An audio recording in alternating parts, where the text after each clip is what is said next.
মই এটাই কথা ক'ব বিচাৰিম, আজি যিমান আদিবাসীসকল অসমত আছে, লগতে জয় ভাৰত পাৰ্টিক যিহেতু সকলো জাতি জনগোষ্ঠী আঁকোৱালি ল'ব বিচাৰিছে, গতিকে মই এটাই কথা ক'ব বিচাৰিম, আমাৰ পাৰ্টি, আমাৰ টিকেট, আমাৰ কেণ্ডিডেট, আমাৰ অধিকাৰ, এই কথাটো আমি আনিব বিচাৰিছো। আপোনালোকে সকলোৱে মোৰ লগত ক'ব লাগিব, আমাৰ পাৰ্টি, আমাৰ টিকেট, আমাৰ ক্যান্ডিডেট, আমাৰ অধিকাৰ, আমাৰ অধিকাৰ।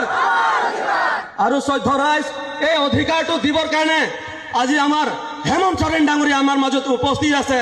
যেহেতু JMM পাৰ্টিটো যেহেতু জয় ভাৰতৰ লগত এলায়েন্স হ'ব বিচাৰিছে, আৰু এলায়েন্স হৈ পেলাই আমি এইবাৰ যি 40টা সমষ্টি আমাৰ অসমত আছে, এই 40টা সমষ্টি যেতিয়া আমি খুলি লৈ আহিম, অট'মেটিক ইয়াতে বিজেপি চৰকাৰ ভাঙিব, আৰু বিজেপি চৰকাৰ ভাঙাৰ লগে লগে আমি ইয়াতে জয় ভাৰত পাৰ্টি আৰু JMM মিলি পেলাই আমি যিকোনো সৰু সৰু দলক লৈ পেলাই আমি ইয়াতে চৰকাৰ গঠন কৰিবলৈ সক্ষম হ'ম।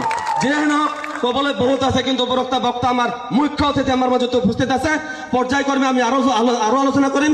গতিকে এইখিনি কৈ মই সামৰিব বিচাৰিছো। হেমন্ত সোৰেন জিন্দাবাদ, হেমন্ত সোৰেন জিন্দাবাদ।